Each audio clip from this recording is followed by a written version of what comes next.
আকাশী গংগা ধাৰাবাহিকখনৰ আজি নিশা আহিবলগীয়া এপিছডৰ প্ৰম' মুকলি হৈছে। আজিৰ প্ৰম'ত আমি দেখিবলৈ পাইছোঁ ধাৰাবাহিকখন হ'বলৈ গৈ আছে বহুত বেছি ইণ্টাৰেষ্টিং। বলকচোন চাওঁ আজিৰ প্ৰম'ত কি দেখিবলৈ পাইছোঁ। আজিৰ প্ৰম'ৰ প্ৰথম ভাগত আমি দেখিবলৈ পাইছোঁ অথৰ্বই আৰাধ্যাক কৈ আছিল, তোমাৰ মা দেউতাটো এতিয়া নাই, গৈ কি কৰিবা? তেতিয়া আমি দেখিবলৈ পাইছোঁ আৰাধ্যাই মাত দিছিল, ঘৰখনটো আছে, মাৰ স্মৃতিবোৰটো আছে, তাতে মই মোৰ মাক বিচাৰি পাম, প্লিজ মোক লৈ ব'লক মোৰ মাৰ ঘৰলৈ।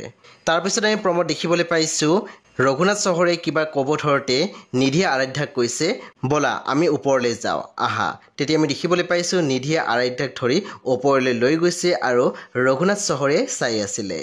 সেই বন্ধু বান্ধৱীসকল আজি নিশা 9:30 বজাত ৰং টিভিত আহিবলগীয়া আকাশী গংগা ধাৰাবাহিকখন খুব বেছি ইণ্টাৰেষ্টিং হ'বলৈ গৈ আছে। সেয়ে আপোনালোকে চাবলৈ একেবাৰে নাপাহৰিব।